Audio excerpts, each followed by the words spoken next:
bienvenidos a todos. Vamos a ver un momento una demostración de funcionamiento de la impresora WASP.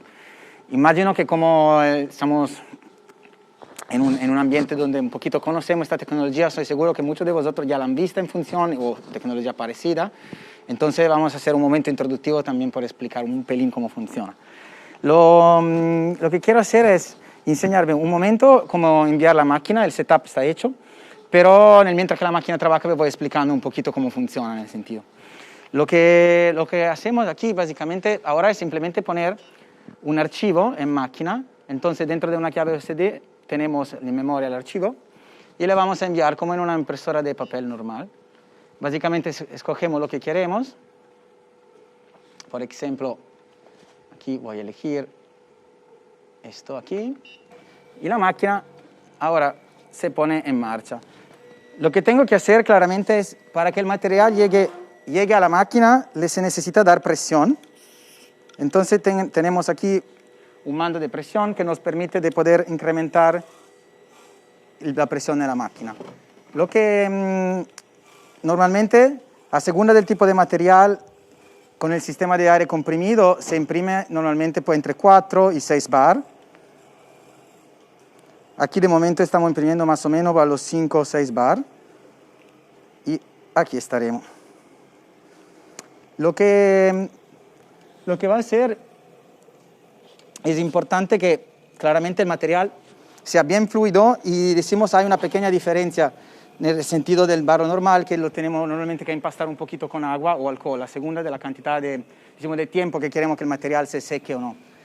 Lo que vamos a hacer básicamente es siempre utilizamos normalmente aquí una madera de esta ignífuga, de hidrófuga, que te permite de poder no absorber humedad de la pieza y no tener deformaciones, destacamiento y esto. Lo que estoy viendo es que puede ser que le tenemos que dar un poquito más presión para que la máquina se ponga en funcionamiento bien. Como siempre, en el live siempre hay situaciones divertidas, tipo esta. Ok. Entonces, lo que estamos haciendo básicamente es, estamos repitiendo esta pieza y de momento veo que en realidad está, voy un momento a pararla para enseñarme mejor, porque está un pelín sufriendo el material, creo que necesitamos darle un pelín más presión. Ajá. Perfecto. Mientras que seteo esto, muchas gracias. ¿No se escucha? No, este no, porque este es de la cámara. Ah, ok, vale. Mientras que seteamos esto, vi quería enseñar un pequeño video que era lo que no he tenido oportunidad antes de enseñar, básicamente es el funcionamiento de la línea de Clay de las dos máquinas. Entonces podemos ver por ahí un poquito cómo funciona y cuáles son los diferentes puntos de ventaja de la máquina, los tamaños y las piezas. Mientras que enseño el video voy a cambiar esto aquí y vuelvo en un momento.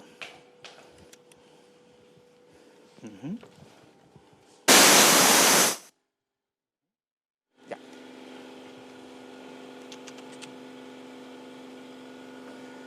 Básicamente, como podemos ver, tenemos, como decía antes, tenemos dos tipos de máquina. Esta es la pequeñita, está cerrada y te permite de trabajar por los tres lados. La parte más interesante es en el verso final del video, donde hay la máquina más grande, que básicamente es abierta y te permite de seguir imprimiendo una pieza detrás de la otra. Y esto es, decimos, tiene ventaja cuando quiere hacer piezas grandes que no puede mover inmediatamente y quiere seguir haciendo cosas. Entonces la ventaja de esta básicamente es que te permite de moverla a pieza terminada. No mueve la pieza, mueve la máquina. Bastante liviana. Ok. Lo que estamos viendo exactamente ahí. Ok. Ahora, volvemos a poner la máquina en impresión. Aquí. Ok. Y en caso, a veces cuando el material no sale completamente fluido, no sale demasiado grueso correctamente, se puede incrementar un poquito el flujo de la impresión. Ok. Aquí. Le pasa. Esto me lo apoyo aquí. Ya. pasa per vita. Mhm. Ok.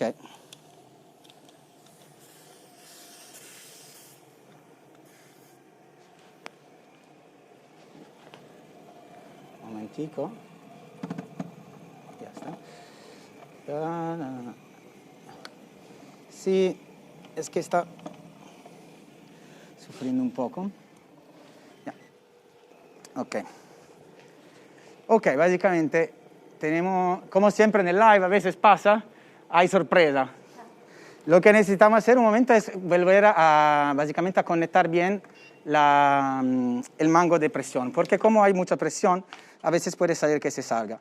Lo que vamos a hacer ahora es limpiarlo bien, porque esto nos permite básicamente de volver a engancharlo y volver a tenerlo dentro. ¿Cómo funciona este extrusor? Básicamente este extrusor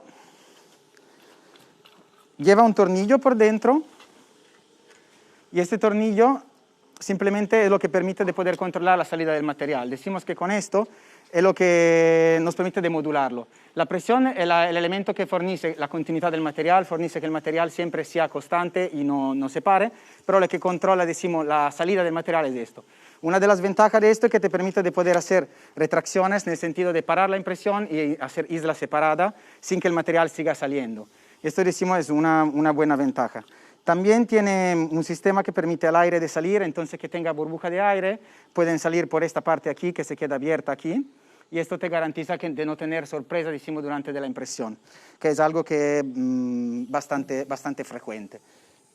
Ahora, lo que voy a hacer, voy un momento a desganchar esta, voy un momento a limpiarla. ¿Ya? Y la voy a volver a conectar adentro hasta que no se queda enganchado correctamente, como así. Ya está, perfecto. Ahora, lo que hacemos es, en caso también, fijar un poquito el plato a la base para que no se mueva y volvemos a encender la máquina. Sí, ponemos presión, otra vez hasta 6 bar más o menos, esto depende, y vamos a lanzarla.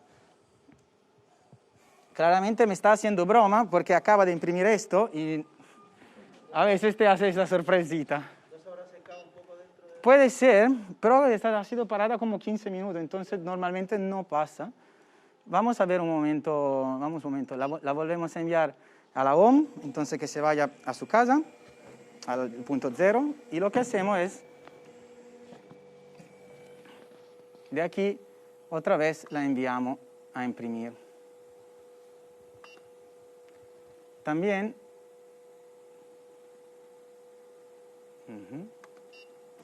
lo que podemos hacer es bajar un poquito la rapidez de la máquina para que se mueva más lenta y nos permita de asecondar su movimiento, de controlar que el material salga bien. Una vez que decimos que el proceso de impresión sigue tranquilo, podemos subir la velocidad y volver a tenerla en funcionamiento. Vamos a ver si ahora le hemos resuelto, porque estoy seguro que sí. Presión, estamos bien. Y en caso también le subimos un poquito la cantidad de material que sale.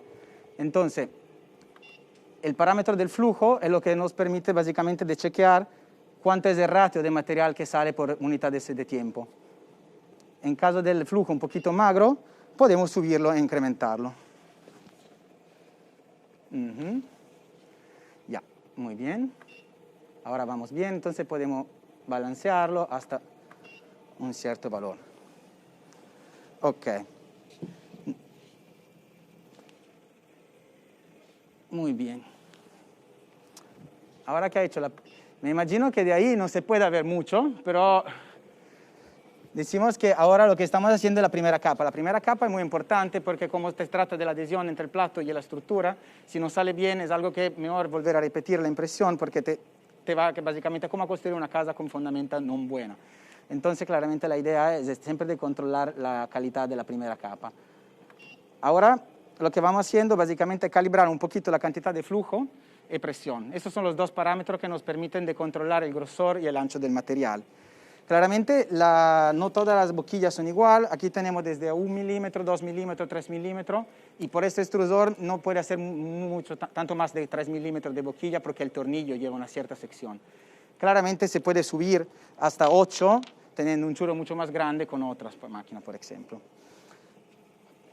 Ahora, lo que pasa, ¿cómo nosotros nos aprovechamos a este proceso? Como estábamos escuchando hoy durante la mañana, básicamente tenemos el clásico approach de slicing, donde se tiene un modelo 3D, este modelo 3D viene procesado por un software que básicamente convierte un dato geométrico en un dato informático en una serie de instrucciones de texto por la máquina.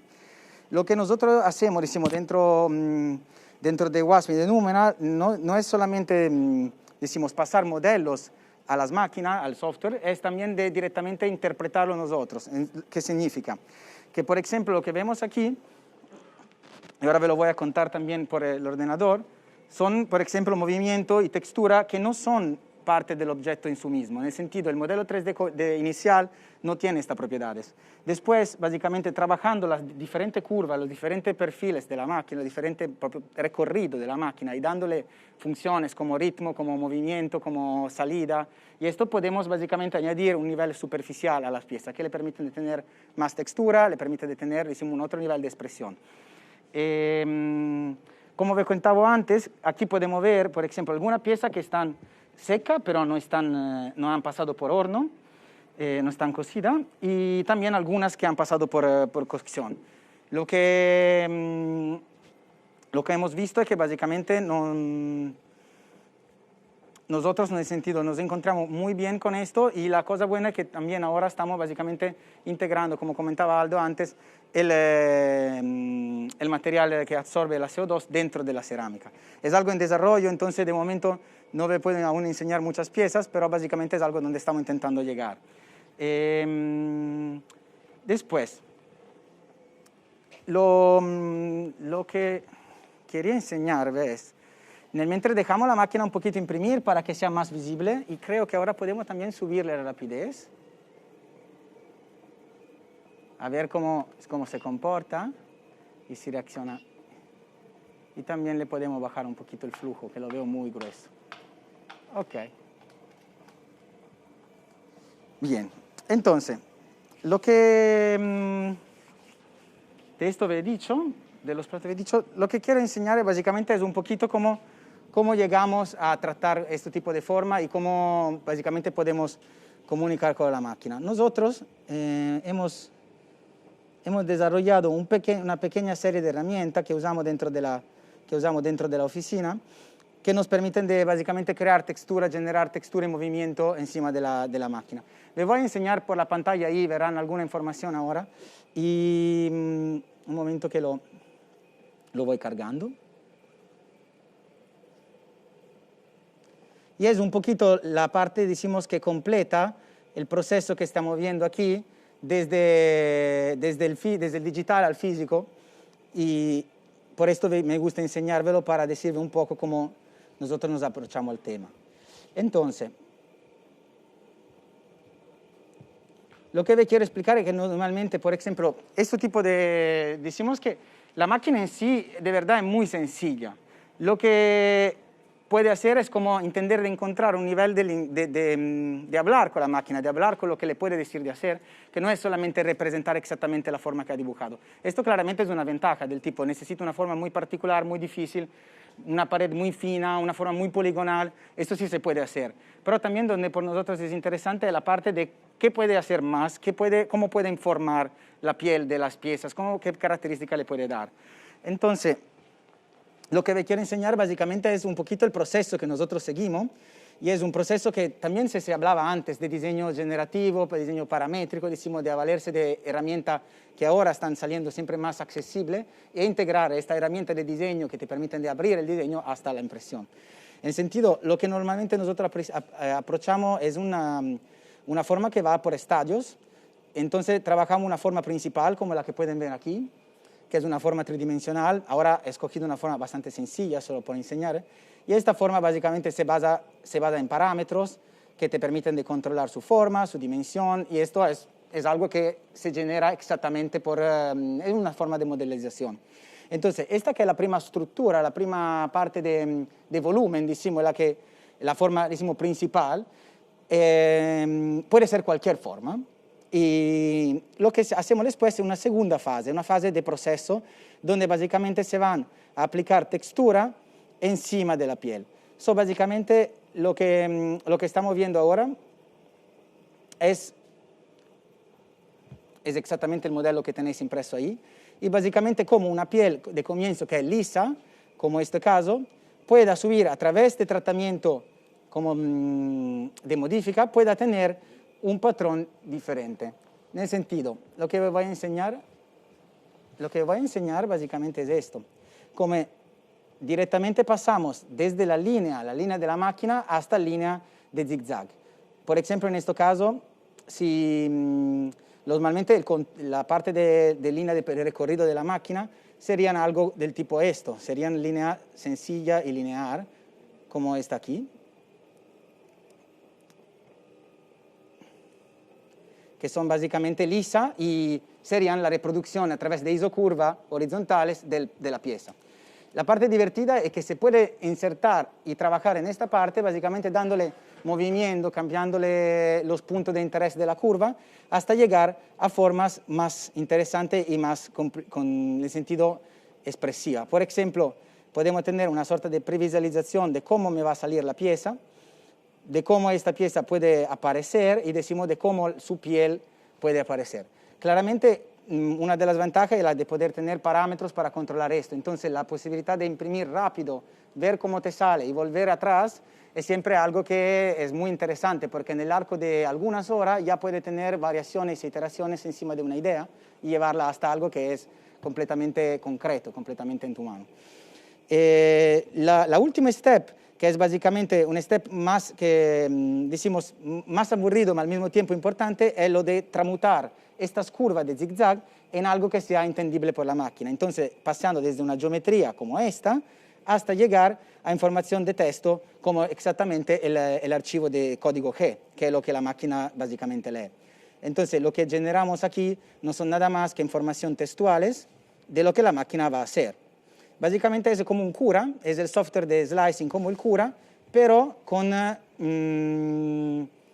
una más capacidad de control encima del recorrido de la máquina. Entonces decimos, esto te permite de generar no solo curvas planares, que como ahora hemos visto, por ejemplo, hemos visto en varias situaciones, como en este caso podemos ver que la curva de sección no son planares, y esto es algo que te permiten de hacer esta máquina. Normalmente la impresión FDM clásica trabaja por planos, trabaja en esta manera. La parte divertida de trabajar con un material que igualmente es blando, no tiene problemas si hay compenetraciones o si hay, decimos, errores, es la que te permite de experimentar y encontrar también forma diferente.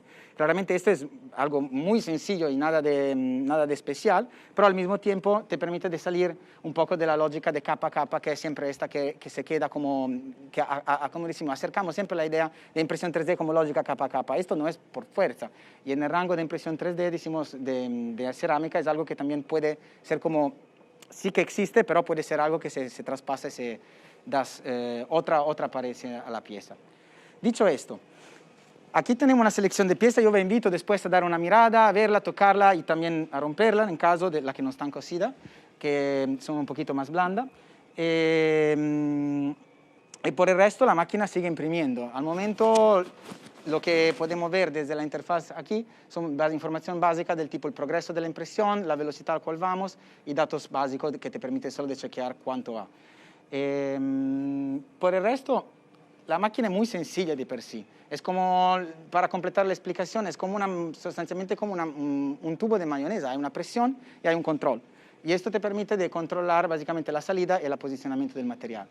Dicho esto, no hay mucha grande complejidad en el sentido de su misma. Y claro, cuanto más experimenta, cuanto más quiere ir en grande, tanto más puede tener mejoría, puede tener cambiamiento. Por ejemplo, en pieza más grande, muy bueno ponerle un poco de enfriamiento, de calefacción, que básicamente la seca antes. Y decimos que tiene un poquito su truco o su técnica, como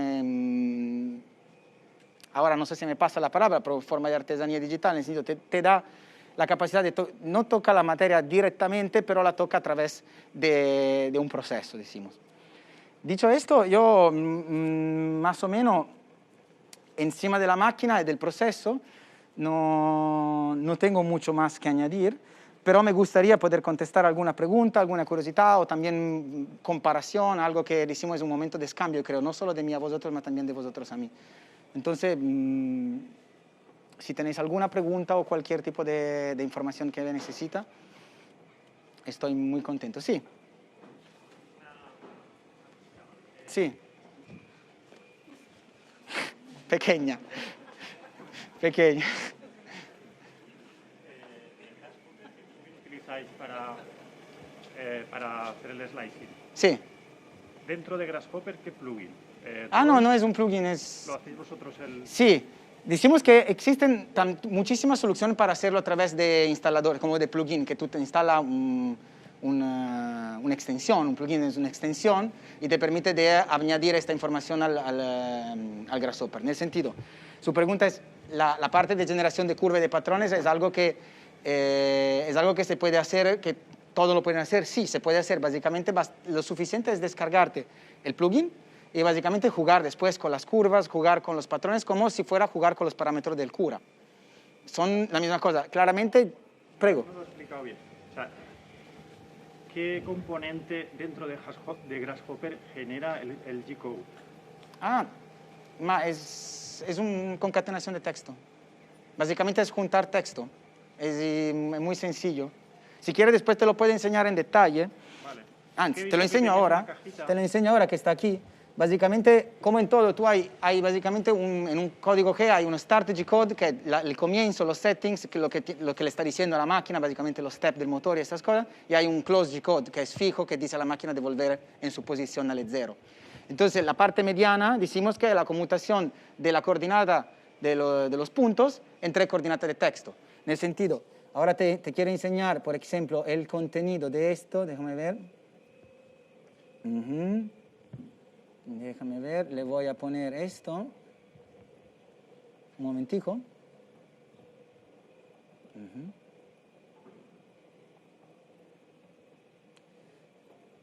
Ok.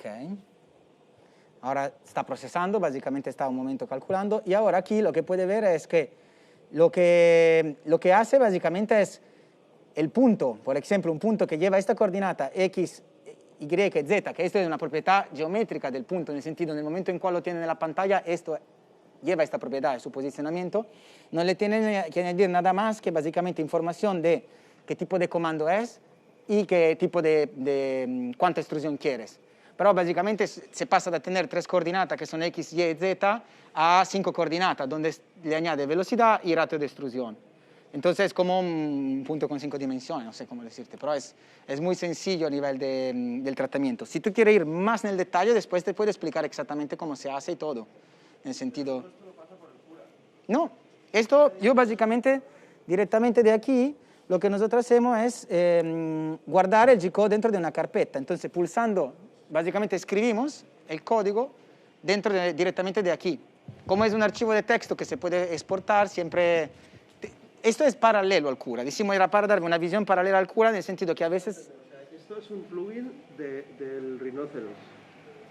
Exacto, hay plugins del Grasshopper que es dentro del Rhinoceros que te permiten de crear código por la máquina directamente. Entonces tú puedes dibujar directamente curvas sin preocuparte del modelo 3D, por ejemplo. Te creas el slicing. Esto es un slicing. ¿Es un slicing? Sí. Claramente es un slicing de... sí, decimos que la parte... A mí me gusta verlo como un conjunto, en el sentido que le trabajan en las curvas y tiene posibilidad de imprimirla a través de la máquina.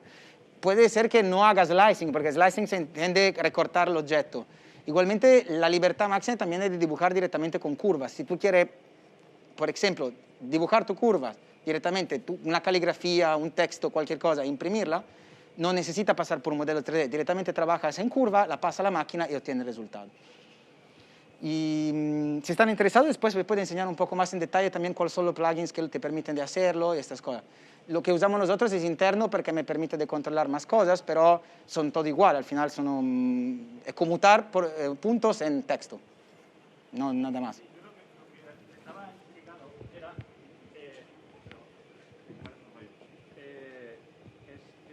Si hay alguna cosa, si utilizáis alguna cosa para convertir esos puntos o líneas en trayectorias imprimibles, o sea, que no solamente, como aparecía ahí en el G-code, que tienes el punto, Sí, X y Z, luego tienes la F de aceleración y la E de extrusión. exacto. Todo eso, calcularlo tú es un rollo, o sea, hay plugins que te lo hacen automáticamente. Tú le dices Exacto. Básicamente, Entonces la pregunta era, ¿qué plugin utilizáis? mi respuesta en este caso es interno, no lleva nombre porque es un código Es lo que desarrollado habéis por hecho nosotros. vosotros. Vale. Pero es solamente porque esto me permite de entrar un poquito más en detalle en algunas cosas que no son, ni son relevantes, en el sentido tontería en este caso. Pero hay plugins, te puedo buscar un listado. Sí, Funciona por coordenadas, sistema de coordenadas, ¿no?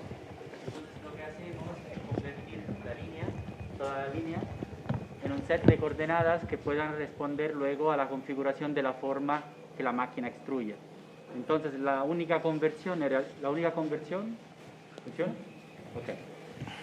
La única conversión real es transmutar una línea continua en un set de puntos espaciales que se transmutan luego en el G-code.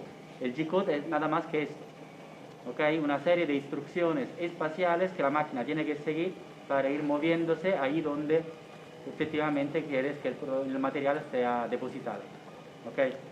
Así que nada más, el G-code no es un objeto ajeno, abstracto, etc. Es simplemente un set de coordenadas.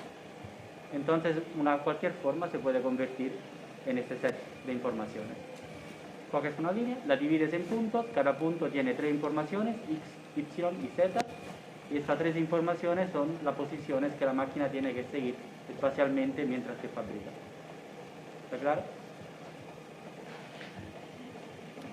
e igualmente después si quieres vamos a mirar los plugins en detalle. He entendido que quiere ver el plugin mismo, entonces sí.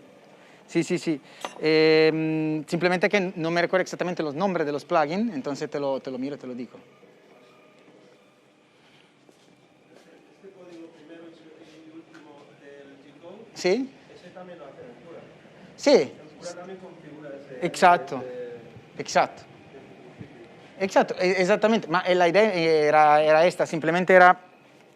Pero creo que también esto, ahora como existen plugins, es algo que ha difundido, no es nada de secreto. Simplemente era que a veces el cura te da alguna limitación, te percibe un poco, dice, ok, ma yo quiero hacer esto, y decimos, si quiere un poquito más de personalización, yo necesitaba hacer un paso atrás. Y por esto he mirado en esta dirección, decimos. El Grasshopper este es relativo también, ¿no? Perdón, disculpa. Es relativo, de pago. El Grasshopper es parte de Rhino ahora.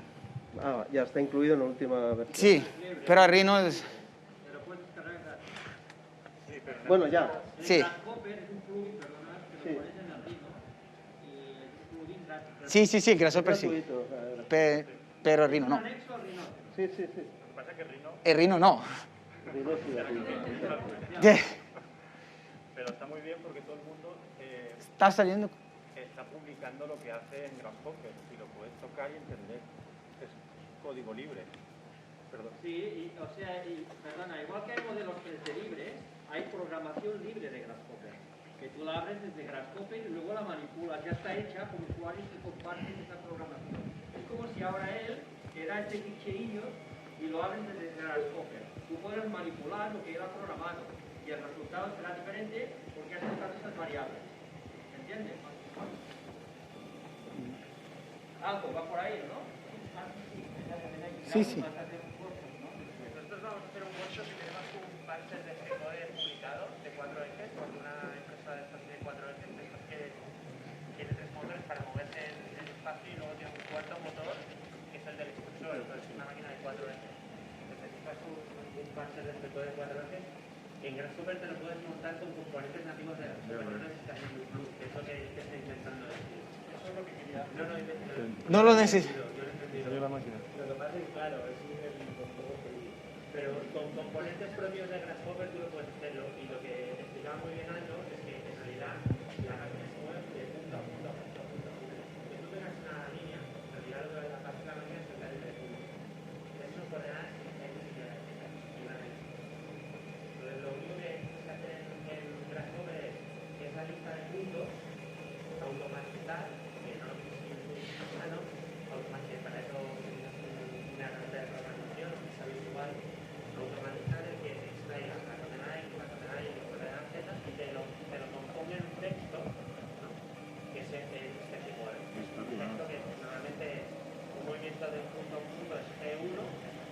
Sí, eso me falta uno.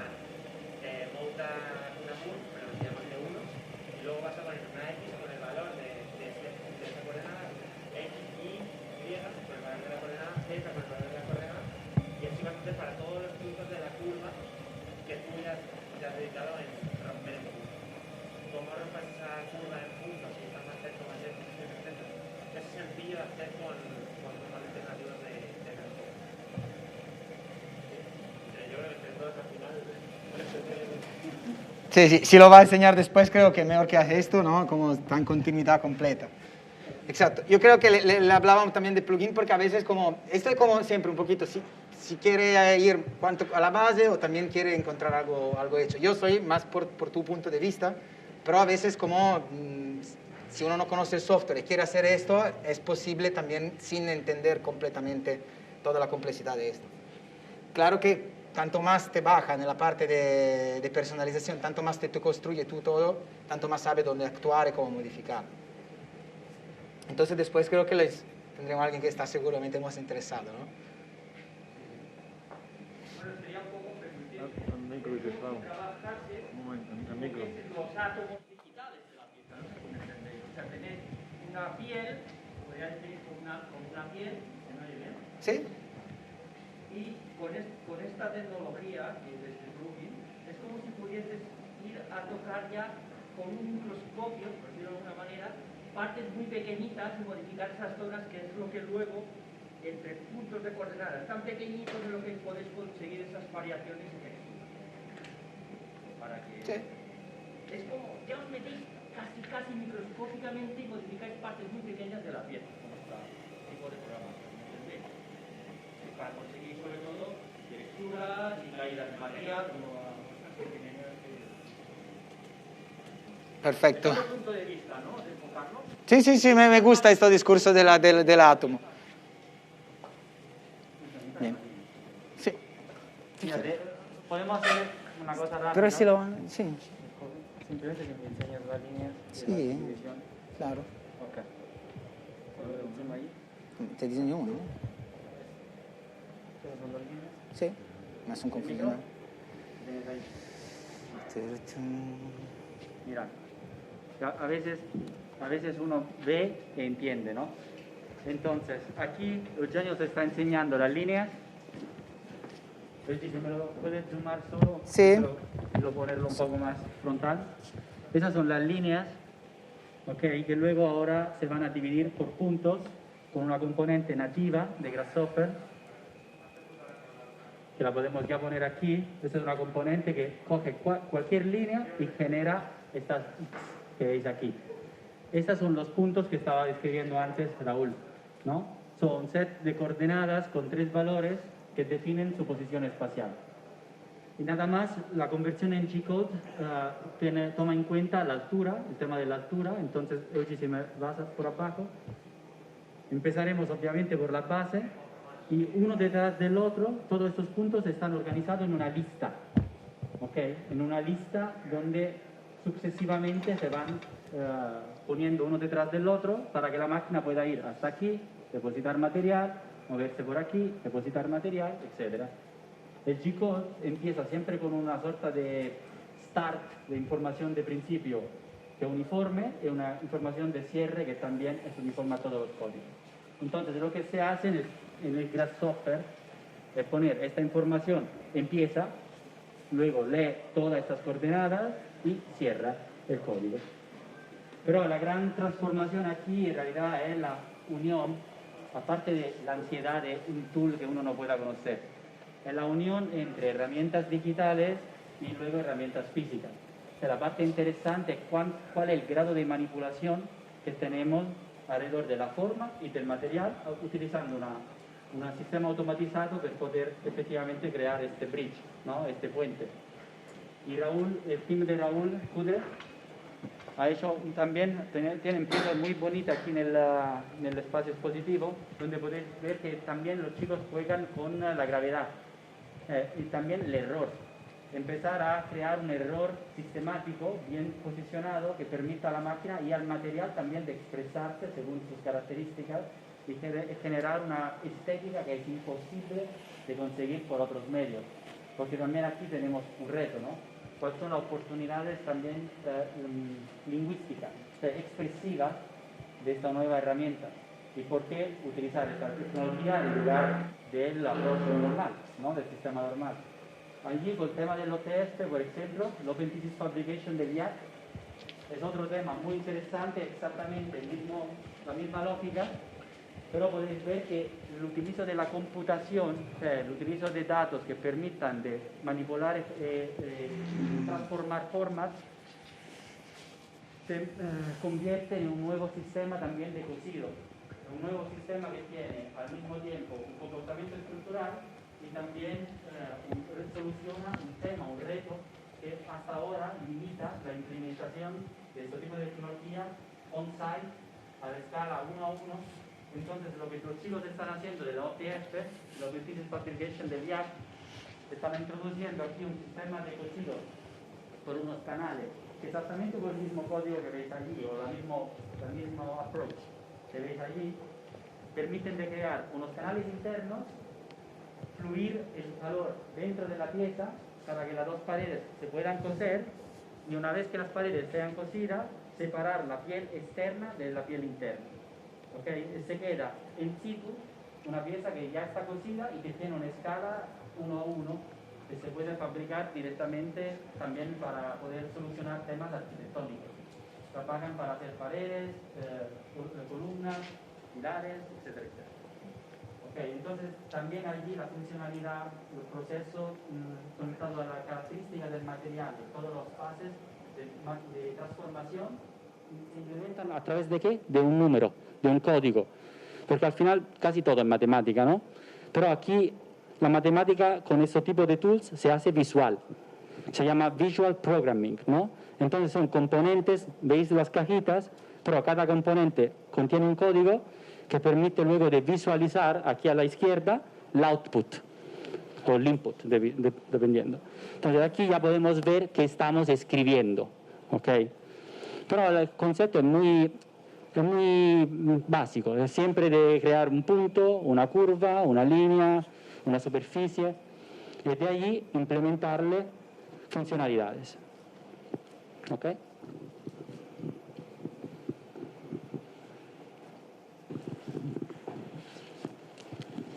Nada, una pregunta solo. Si prescindimos un poco de Rhinoceros, si por ejemplo nos vamos a otro programa tipo Blender, generamos una malla, trabajamos esa malla, la exportamos a SPL y lógicamente después necesitamos un laminador. Cualquier plugin de un tipo Delta nos serviría para poder crear después el G-code. ¿O tenéis una configuración específica para la máquina de para la máquina vuestra? No, esta es lo que decía antes, el G-code es como si fuera un idioma universal, ¿no? Por eso que al final se puede generar por herramientas distintas. La que la máquina lee es un G-code. La máquina no lee ningún otro feedback que sea con un marchio de un brand o otro. Sí, pero cuando yo configuro el slicer, por ejemplo, exacto, pongo el tipo de máquina o la configuración de la máquina. Simplemente vosotros pongo que es un delta y suficiente, ¿no? Sí, o sea, tienes que darle los tamaños correctos, no puedes imprimir una pieza que se salga de la área de impresión y la pieza se lo interpreta bien una malla y por lo tanto... O sea, que no es la única solución, sino que hay múltiples soluciones. Absolutamente, pero allí se conecta con lo que se decía antes, ¿no? Con el conocimiento también entre la característica del material, la rapidez del motor en empujar el material, la capacidad del código efectivamente de poder asecundar un proceso de fabricación que tiene que ser conforme a las limitaciones y oportunidades que la máquina te ofrece. Allí empieza la manualidad, es decir, la artesanía digital, que es en estrecho contacto con este tipo de herramientas, ¿no? De opciones. Y la verdad que el range de aplicaciones va mucho más allá de vasitos. Por eso quiero empujar el tema, o sea, y va mucho más allá del tema de poder entender los límites de estas herramientas, porque la verdadera oportunidad en la capacidad que tienen de ser interconectadas. Esa es la clave, ¿no? De poder ser reconfigurada. Esa es otra cuestión. Porque lo que estamos diciendo ahora por el clay, otro gran reto será por el hormigón. Y allí también se empieza, la complejidad sale, ¿no? Se empiezan también a pensar a otros sistemas de automación que puedan permitir de implementar múltiples capas a la hora de producir algo, ¿no? Con la lógica de optimizar material, optimizar formas, implementar el comportamiento estructural. Son todas capas de conocimiento que en un sistema que se basa sobre datos se transforman en input que manipulan la geometría y de consecuencia el protocolo de fabricación.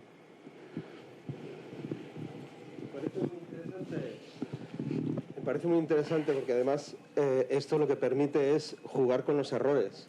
O sea, esto cuando la impresora, pongamos por el caso, se para la presión, no sale, luego vuelve a recuperar también otra vez cuando empieza a salir la arcilla, y esos errores, o incluso colocar, pararlo, poner otras piezas encima, que esto permite como herramienta, permite incidir en hacer otras modificaciones, ¿no? Incluso errores que pueda tener la máquina inconscientes, luego buscadas para que te salgan las texturas o las formas diferentes, ¿no? Os invito a ver las piezas de los chicos, son las posibilidades preciosas. son enormes. Ya vais a ver.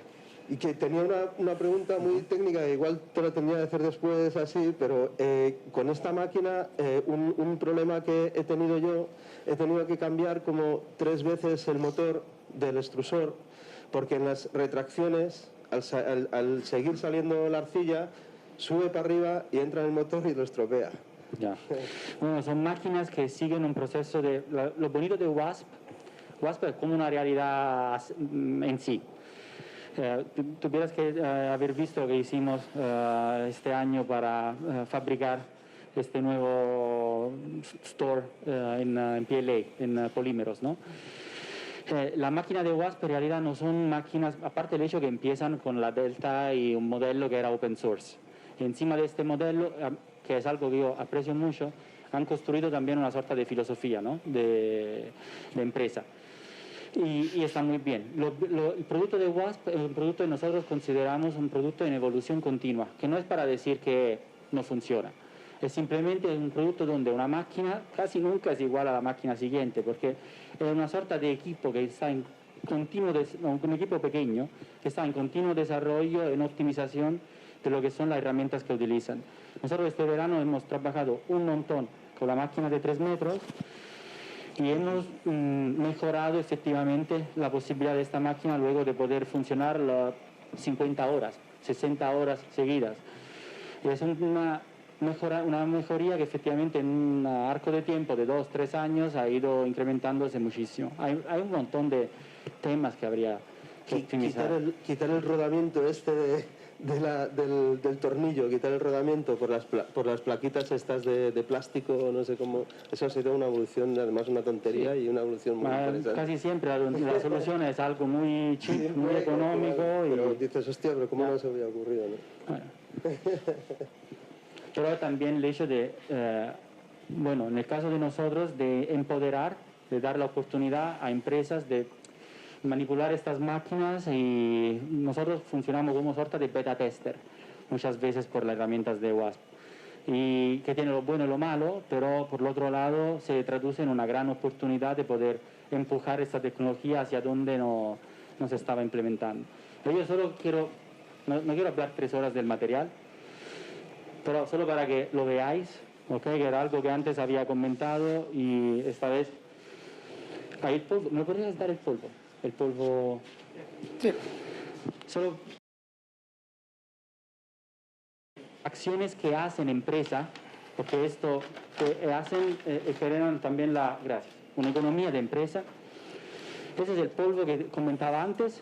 ¿Sabes en el Far West cuando se abre la caravana y hay alguien que sale con el producto mágico? Me siento así. Ese es el polvo mágico, pero en realidad este polvo es el producto que hemos, como decía antes, empezado a escala industrial a aplicar sobre PLA. El PLA tiene exactamente la misma, decimos, el valor bueno de ser un biocompost. Entonces es un material natural compostable, pero por el otro lado la mayoría de las fibras del PLA, que es algo que no va con nuestra filosofía, llegan de la industria de la agricultura, que es algo que no nos gusta para nada, pero también es algo que significa dónde hay que trabajar, dónde hay que poner, en qué dirección hay que poner más atención. Pero la aplicación del polvo en este polímero se hace a través de un proceso que industrialmente se llama master batch. ¿Cómo se aplica un polvo en un soporte sin perder las propiedades mecánicas del material, conservando también la temperatura y el grado de fabricabilidad que pueda tener? Y esas son todas cosas que se descubren cuando efectivamente se empiezan a crear acciones de innovación junto con una industria que tiene también el conocimiento, el craft, le decimos, la capacidad de entender cómo se manipulan materiales a gran escala. ¿Okay? Este proceso luego lo hemos empezado a desarrollar también para filamento TPU. Y lo que deberíais que ver ahora, por ejemplo, es todo, la cosa interesante de este material es que ya está funcionando.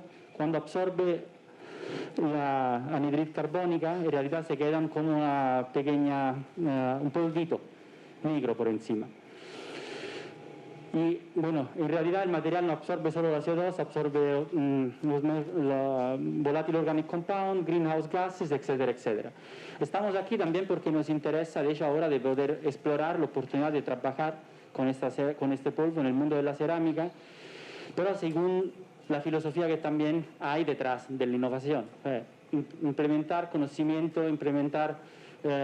crear puentes con artesanos, crear puentes con product designer, que alguien me hablaba antes también de este sector. Y lo que hacemos siempre es explorar efectivamente la oportunidad de un producto por los dos lados, ¿no? Por el lado de la característica del material y por el lado también al final que se transforma como un manifiesto de la oportunidad del diseño de poder efectivamente concretizar lo que podría ser un producto, ¿no? Envision, ¿no? Lo que podría ser una aplicación futura. Bueno, solo para decir que es algo en una dirección, esta del material, que nos permite a muchos luego de crear este tipo de sistema de colaboración que también a veces atrás tiene una economía interesante.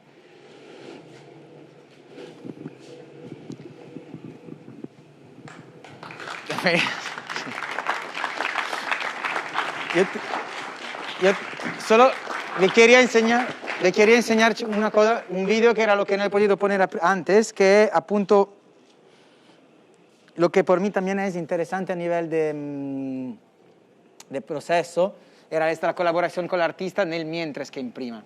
Entonces, básicamente ahí pueden ver un poquito cómo el funcionamiento de cómo empezó el proyecto, en el sentido que no siempre tiene que ser algo plano, no siempre, y cómo la máquina y el artista colaboraban y a veces se obstruían uno con el otro. Era simplemente esto, para enseñarme un poquito cómo funcionaba y cuál pueden ser, cuando hablo de colaboración entre la máquina y la persona, en el mismo momento, cuál es un poquito un ejemplo. Y con esto, muchas gracias por estar aquí y por escucharnos.